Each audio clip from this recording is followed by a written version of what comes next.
जे relief package घोषित करण्यात आलं होतं त्याचा आज आढावा मंत्रिमंडळाच्या बैठकीमध्ये आम्ही घेतला। आतापर्यंत या अंतर्गत 8,000 कोटी रुपये हे रिलीज झालेले आहेत। जवळपास 40 लाख शेतकऱ्यांच्या खात्यांमध्ये पैसे पोचलेले आहेत। आज मंत्रिमंडळाच्या बैठकीत अजून 11,000 कोटी रुपये रिलीज करण्याला मान्यता देण्यात आली, कारण हे बजेटमधले पैसे नसल्यामुळे याला विशेष बाब म्हणून मान्यता देण्यात आली। आता हेही पैसे पुढच्या 15 दिवसांमध्ये शेतकऱ्यांच्या खात्यापर्यंत पोहोचवण्याचे आदेश आम्ही दिलेले आहेत। आत्ता जो काही निधी गेलेला आहे हा वेगवेगळ्या जिल्ह्यांमध्ये वेगवेगळ्या पद्धतीने गेलेला आहे। काही ठिकाणी तो पार्शल गेलेला आहे। याचं कारण आम्ही एक निर्णय घेतला होता की जशा याद्या येतील तशी मान्यता द्यायची, सगळ्या याद्यांकरता थांबायचं नाही। शेतकऱ्यांचे एकूण मदती पॅकेज जाहीर केलेलं आहे त्याची किती टक्के अंमलबजावणी असं आहे की जे थेट शेतकऱ्यांच्या खात्यात जाणार आहे ते जवळपास 21,000 कोटी रुपयाचं पॅकेज आहे। त्यापैकी मी सांगितलं 8,000 कोटी हे आम्ही ऑलरेडी रिलीज केलेले आहेत। 11,000 कोटी आज रिलीज करण्याकरता दिलेले आहेत आणि 1,500 कोटी रुपये स्वतंत्रपणे आम्ही रिलीज करतो। त्यामुळे ते पूर्ण जेवढं पॅकेज आहे ते सगळं रिलीज करतो। त्यामुळे माझा अंदाज असा आहे की पुढच्या 15 ते 20 दिवसांमध्ये पूर्णपणे शेतकऱ्यांच्या खात्यामध्ये हे पैसे जातील। 90% आम्ही शेतकरी हे पुढच्या 15 ते 20 दिवसात कव्हर करायचा प्रयत्न करू। 10% तरी देखील लागतील, कारण काहींच्या अकाउंट्समध्ये प्रॉब्लेम आहेत, काहींच्या रेकॉर्ड्समध्ये प्रॉब्लेम आहेत, काही ठिकाणी मल्टिपल होल्डिंग आहे, तेही सॉल्व्ह करण्याचा प्रयत्न चाललेला आहे। आता याच्यामध्ये निधीची कुठलीही कमतरता उरलेली नाही। फक्त आपण एक समजून घेतलं पाहिजे की याची प्रोसेस आहे, त्या प्रोसेसमध्ये 2 वेळा याद्या व्हॅलिडेट कराव्या लागतात।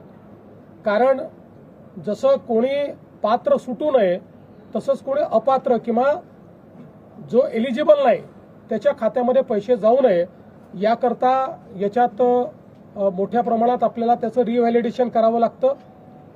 एक सुदैवाने ॲग्रीस्टॅकचा डेटा असल्यामुळे ॲग्रीस्टॅकचे जे अकाउंट होल्डर आहेत या कोणाचंही आम्ही ई-केवायसी करत नाहीये। अन्यथा ई-केवायसीलाच 1 महिना लागला असता। फक्त एखाद्या केसमध्ये जिथे ॲग्रीस्टॅकमध्ये नाव नाही आणि एलिजिबिलिटी आहे त्यांचंच केवळ ई-केवायसी आपण करतोय। त्यांनाही आपण पहिले मदत देऊ, त्याच्यानंतर मग ई-केवायसी करू, असाही निर्णय आपण केलेला आहे। त्यामुळे पुन्हा एकदा सांगतो की जवळपास आपण त्या ठिकाणी जी थेट मदत आहे त्यापैकी 8,000 कोटी रिलीज केली आहे। 11,000 कोटी आज रिलीज आपण करतो आहोत आणि आता ती आपल्या शेतकऱ्यांच्या खात्यामध्ये जायला सुरुवात झालेली आहे। एकूण पॅकेज घाई करू नका, अजून थांबतो कळून जात नाही। दुसरं असं आहे की आता मोठ्या प्रमाणात शेतमालाच्या खरेदीचा विषय आलेला आहे। याही संदर्भात आम्ही सगळीकडे आता रजिस्ट्रेशन सुरू करतो आहोत। रजिस्ट्रेशनचं कारण आपल्याला माहिती आहे, आपण ही पद्धत याकरता सुरू केली की पूर्वी जर रजिस्ट्रेशन केलं नाही तर व्यापारीच शेतकऱ्याचा माल विकत घेऊन कमी पैशाने विकत घ्यायचे आणि सरकारला जास्त पैशाने विकायचे, आणि म्हणून आता आपण शेतकऱ्यांचं रजिस्ट्रेशन घेतो आणि मग त्यांचा माल रजिस्ट्रेशन नंतर खरेदी करतो। तशा प्रकारचं रजिस्ट्रेशन आपण सुरू केलेलं आहे। शेतकऱ्यांना माझी विनंती आहे की शेतकऱ्यांनी रजिस्ट्रेशन करावं। व्यापारी जर हमी भावाप्रमाणे तुमचा माल खरेदी करत असेल तर जरूर व्यापाराला विका, पण हमी भावापेक्षा कमी भाव जर व्यापारी देत असतील आपल्या खात्यामध्ये हमी भावाप्रमाणे आपल्याला पैसे मिळतील। तर या संदर्भातली सुरुवात देखील संपूर्ण राज्यामध्ये आपण केलेली आहे। यासोबत आज सोलापूर, तुळजापूर, धाराशिव ही जी आपली रेल्वे मार्ग आहे याच्या सुधारित आराखड्याला मान्यता देण्यात आलेली आहे। जवळपास 3,295 कोटीच्या आराखड्याला मान्यता दिली आहे। 50% पैसे यातले राज्य सरकार देणार आहे, 50% केंद्र सरकार देणार आहे। यामुळे मोठ्या प्रमाणात या ठिकाणी धाराशिव जिल्ह्याला तर फायदा होणारच आहे, पण आपल्याला माहिती आहे की जे काही धार्मिक पर्यटन आहे, रिलिजियस टुरिझम आहे, कारण तुळजापूर आणि पंढरपूर हे दोन्ही आपल्याकरता अत्यंत महत्त्वाचे सेंटर्स आहेत आणि त्या दृष्टीनं सोलापूर जिल्हाच एकूण अशा प्रकारे जोडला गेल्यामुळे त्याचा फायदा होणार आहे, यालाही आज मान्यता दिली आहे. संदर्भातले काही निकष आहेत ते बदलले गेले, त्याच्यामुळे लाभार्थी शेतकऱ्यांची संख्या वाढताना दिसून येते. मी विधानसभेत घोषणा केली होती, आजपर्यंत सगळ्या कर्जमाफी योजनांमध्ये लगतच्या कर्जमाफी योजनेतले जे पात्र उमेदवार असतात त्यांना अपात्र करण्यात आलं. यावेळी आम्ही त्यांनाही 50,000पर्यंत पात्र करण्याचा निर्णय घेतला होता, पहिल्यांदा खास बाब म्हणून. परंतु रणधीर सावरकर यांच्या नेतृत्वात सत्ता पक्षाचे आमदार मला भेटले आणि त्यांनी विनंती केली की त्यांनाही 2 लाखापर्यंत कर्जमाफी द्यावी.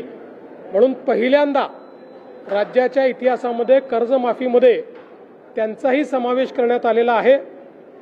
मुळामध्ये दुसरी जी अट होती की 26-27चेही पैसे भरले तर प्रोत्साहनपर पैसे मिळतील, ती 26-27ची अट जी आहे ती आपण काढून टाकलेली आहे. 25-26चे पैसे ज्यांनी भरले असतील त्यांना प्रोत्साहनपर अशा पद्धतीनं मदत मिळणार आहे. यामुळे काही शेतकरी जे अपात्र झाले असते ते सगळे पात्र झालेले आहेत आणि मला असं वाटतं आता देशातली आणि राज्यातली सगळ्यात मोठी कर्जमाफी 56 लाख शेतकऱ्यांकरता ही कर्जमाफी आपण त्या ठिकाणी जाहीर केली. एसटी महामंडळाची आज माफी एक पीपीपी डेव्हलपमेंट करण्याचा निर्णय घेतलेला कॅबिनेटनी, पण त्याच्यावरनं आता ज्या एसटी संघटना आहे त्यातल्या कामगारांच्या आणि बाकीच्या विरोधांचा असा दावा आहे की गव्हर्नमेंटच्या जागा लँड विकण्याचा हा प्रकार दाव आहे. पहिल्यांदा तर ज्या संघटनांनी सांगितलं त्या संघटनांना मला हे विचारायचं आहे की एसटी तोट्यात आहे त्याच्याकरता तुम्ही काही करताय का, काही उपाययोजना केल्या आहेत का? केवळ प्रत्येक गोष्टीवर टीका करायची आणि एसटी मात्र तोट्यात ठेवायची, हे बंद केलं पाहिजे. एकही जागा विकली जाणार नाही. या ठिकाणी लॉंग टर्म डेव्हलपमेंटचा प्लॅन तयार करण्यात आलेला आहे आणि या जागांची लीज होणार आहे. जागांची मालकी ही सदैव एसटी महामंडळाचीच असणार आहे. त्यामुळे कुठलाही त्या ठिकाणी माहिती न घेता केवळ प्रत्येक गोष्टीला विरोध करायचा हे योग्य नाही आहे.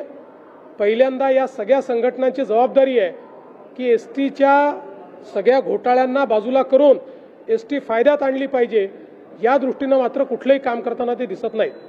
शेतकरी बांधवांसाठी अत्यंत आनंदाची बातमी होती. फायनली शेतकरी बांधवांच्या खात्यामध्ये जी रक्कम होती, कर्जाचे जे पैसे होते ते आता जमा होण्यास सुरुवात झाली. स्वतः मुख्यमंत्री देवेंद्र फडणवीस यांनी सांगितले जो निधी होता निधीची तरतूद करण्यात आली आणि आजपासूनच शेतकरी बांधवांच्या खात्यामध्ये जे पैसे ते वितरणाला सुरुवात आहे. पुढे 15 दिवसाच्या कालावधीत संपूर्ण शेतकरी बांधवांच्या खात्यामध्ये ही रक्कम येणार आहे. यादीनुसार ज्या यादीमध्ये शेतकरी बांधवांची नावे त्या यादीनुसार प्रत्येक शेतकरीच्या खात्यावरती रक्कम टाकायला सुरुवात केली आहे. जसे जसे याद्या येणार आहे तसे तसे शेतकरी बांधवांच्या खात्यामध्ये ही रक्कम जमा केली जाईल असे सुद्धा मुख्यमंत्री देवेंद्र फडणवीस यांनी सांगितलेले आहे.